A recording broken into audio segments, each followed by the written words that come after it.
था समय रात्रि के 8 बजे, घनघोर निशा गहराई थी। सुनिएगा सज्जनों, था समय रात्रि के 8 बजे, घनघोर निशा गहराई थी।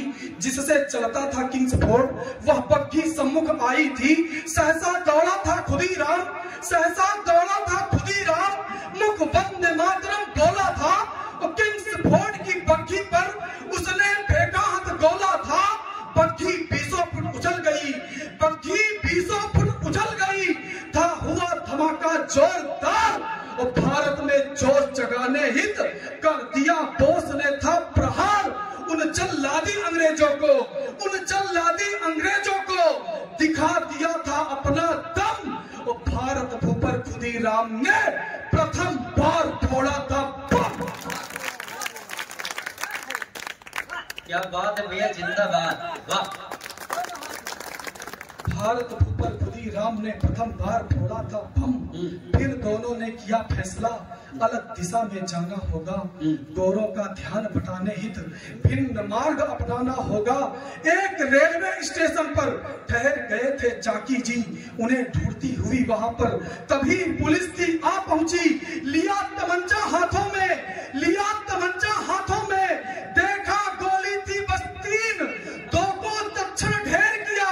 फिर हुए विचारों में विलीन, सोचा सोचा यदि हम पकड़ गए तो भेद सभी खुल जाएंगे। सपने समस्त आजादी के आज यही धुल जाएंगे। फिर कनपट्टी पर रखा तमंचा, फिर कनपट्टी पर रखा तमंचा और ट्रिगर को दबा दिया। और भारत माँ के वीर पुत्र ने गले मृत्यु को लगा लिया। आगे पंक्तियां सुनेगा मित्रों कि भारत माँ के वीर पुत्र ने गले मृत्यु को लगा लिया और निज प्राणों का हवन कर दिया राष्ट्र यज्ञ की वेदी पर। निज प्राणों का हवन कर दिया राष्ट्र यज्ञ की वेदी पर और लहू का दीप जलाया स्वतंत्रता की देवी पर। और लहू का दीप जलाया स्वतंत्रता की देवी पर और सिद्ध किया भारत की धरती रिक्त नहीं रणधीरों से। वह कालखंड जब भारत माता जकड़ी थी जंजीरों से। उधर खुदीराम बोस जी पैदल दौड़ते हुए 30 किलोमीटर बैनी स्टेशन जाते हैं और एक भेदिया अंग्रेजों को बता देता है कि वो यहाँ पर रुके हुए हैं। जहां इस देश में पृथ्वीराज चौहान हुए हैं तो इस देश में जयचंद्र भी हुए। देश का दुर्भाग्य। उधर बोस जी बैनी पहुंचे, चलते रहे रात भर पैदल। उधर बोस जी बैनी पहुंचे, चलते रहे रात भर पैदल। मिला भेदिया अंग्रेजों से और बुलाया एक पुलिस दल। थके निहत्थे खुदीराम को चौओर घेर कर पकड़ लिया। भारत माता के सपूत को हथकड़ियों से जकड़ दिया। पहुंच मुजफ्फरपुर फिर उनको डाल दिया अंग्रेजी जेल। फिर से वही दिखावा नाटक चला अदालत का फिर खेल। बहुत प्रताड़ित हुए जेल में पर भेद नहीं कुछ खोले थे। सही यातना अगणित लेकिन मुंह से कुछ ना बोले थे। आखिर गोरे जज ने उनको सजा सुनाई फांसी की। वहां उपस्थित जन समूह में छाई गहन उदासी थी पर क्षोभ नहीं था किंचित उनको। मुखमंडल मुस्कान थी निडर मृत्यु से देख बोस को। संपूर्ण सभा हैरान थी और विस्मय से भर गए सभी। धद के मन में सोले थे वंदे मातरम खुदीराम जब बोले थे।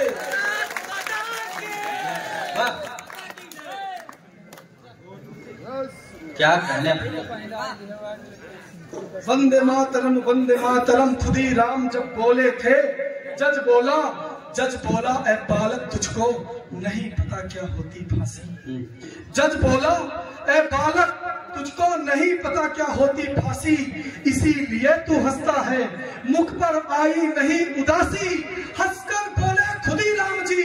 जवाब सुनिएगा उस 17 वर्ष के बालक का कि हंसकर बोले खुदीराम जी मृत्यु वीर का भूषण है और मेरे हित फांसी का फंदा अनमोल एक आभूषण है। ये तुमने कैसे सोच लिया, ये तुमने कैसे सोच लिया। लिया क्या कह रहे हैं? मृत्यु से भय खाएंगे। अरे ये तूने कैसे सोच लिया हम मृत्यु से भय खाएंगे? अरे एक खुदी की देख शहादत लाख खुदी हो जाएंगे। क्या कह रहे हैं? एक खुदी की देख शहादत लाख खुदी हो जाएंगे।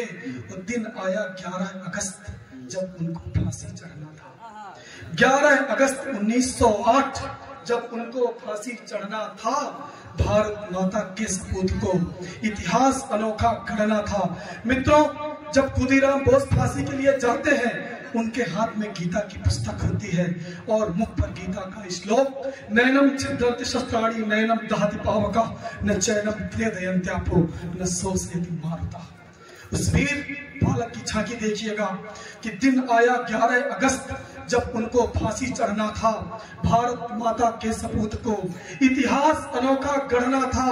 तड़के से ही जेल के बाहर जमा भीड़ अति व्याकुल थी। खुदीराम के दर्शन के हित उनकी अखियां आकुल थी। तभी उन्हें दाग पड़ा दिखाई खुदीराम भारत का लाल, मुख से भगवत गीता वाचन, सिंह सरीखी चलता चाल।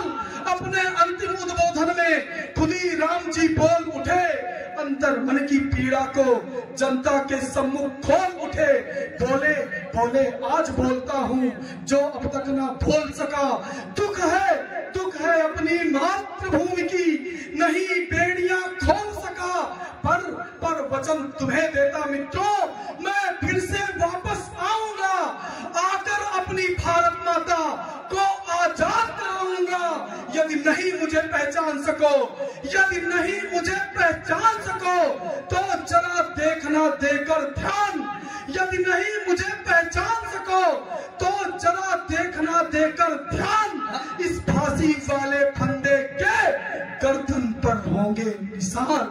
तो आकर के इनके विरुद्ध फिर युद्ध घोष का नाद करूंगा।